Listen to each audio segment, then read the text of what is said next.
6 मृत्यूंचा दावा, मात्र 5च मृतदेह सापडल्याचा संशय। नमस्कार मित्रांनो, स्वागत आहे तुमचं आपल्या एका नवीन व्हिडिओमध्ये। बारामती जवळ झालेल्या भीषण विमान दुर्घटनेप्रकरणी नवी खळबळ उडाली आहे। या अपघातात 6 जणांचा मृत्यू झाल्याचा दावा करण्यात येत असताना प्रत्यक्षात केवळ 5च मृतदेह सापडल्याचे समोर आले आहे। या विसंगतीकडे लक्ष वेधत राष्ट्रवादी काँग्रेस नेते अमोल मिटकरी यांनी गंभीर प्रश्न उपस्थित केले आहे। नेमकं काय घडलं? उपमुख्यमंत्री अजित पवार यांना घेऊन जाणारे चार्टर्ड विमान बारामती परिसरात अपघातग्रस्त झाले। प्राथमिक माहितीनुसार अपघात अत्यंत भीषण होता। प्रशासनाकडून 5 मृतदेह सापडल्याची माहिती देण्यात आली असताना काही राजकीय नेत्यांनी व स्थानिक सूत्रांनी 6वा व्यक्ती कुठे आहे असा सवाल उपस्थित केला आहे। अमोल मिटकरी यांनी उपस्थित केलेले प्रश्न। अमोल मिटकरी यांनी माध्यमांशी संवाद साधताना काही प्रश्न उपस्थित केले। ते म्हणाले, जर 6 जण प्रवासात होते तर फक्त 5च मृतदेह का सापडले? प्रवाशांची अधिकृत यादी आणि प्रत्यक्ष माहितीमध्ये तफावत आहे का? अपघात स्थळी कागदपत्र किंवा ओळख दर्शवणारे पुरावे का आढळले नाहीत? उड्डाणापूर्वी वैमानिकमध्ये बदल झाल्याची माहिती खरी आहे का? चौकशीची मागणी। या सर्व प्रश्नांमुळे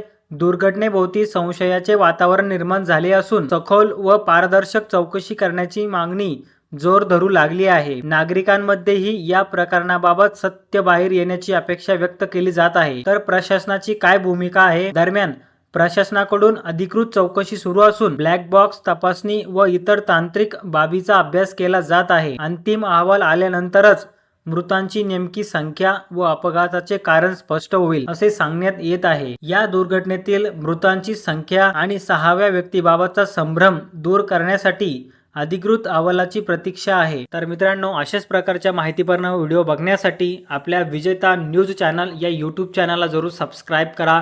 भेटूया अशाच एका माहितीपूर्ण व्हिडिओमध्ये। तोपर्यंत धन्यवाद।